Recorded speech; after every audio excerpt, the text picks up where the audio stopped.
Башкалар менен миграцияда жүрсөм дагы өзүм кол жууп, ийдик жууп жүргөн болсом дагы мен ошол Москвадагы мигрант энелерибизге жеткирүү максатында, жайылтуу максатында агайыбыз айткандай соопчулук үчүн ушул энелер мектебин биз ал жактагы эжечелер менен биргеликте энелер мектебин семинарын уюштурдук.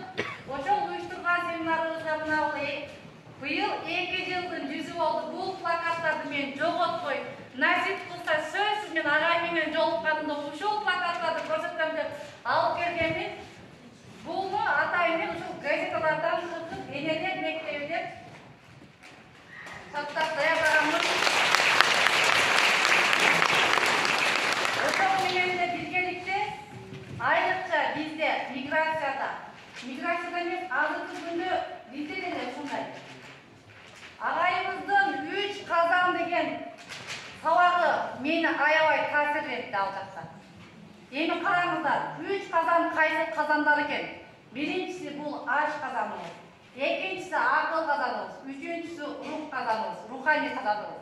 А биз миграцияда жүргөндө балдарыбыздын биз көбүрөөк акыл казан, аш казанына көбүрөөк көңүл бурат экенбиз. Урматтуу ата-энелер, азыр деле үйдө деле ошондой турабы? Көбүрөөк биз аш казанына көңүл бурабыз. Анын курсагы койсо болду, оорубаса болду дейбиз. Андан кийинки бул акыл казаны. Акыл казанында биз көбүрөөк энелерге көңүл бурушубуз керек, билимге көңүл бурушубуз керек, талим тарбияга.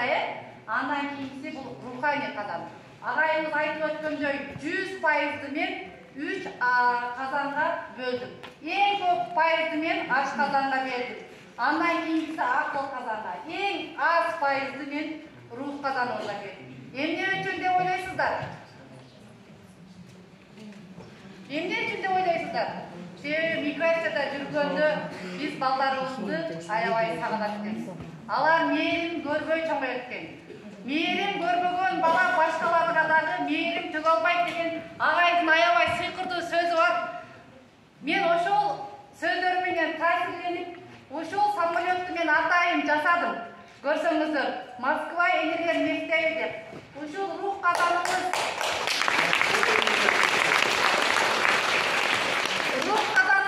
пайызы аз болгондуктан мен үй-бүлөм менен жолдошум менен кайра учуп келдим. 1 жыл болуп калды келгенибизге.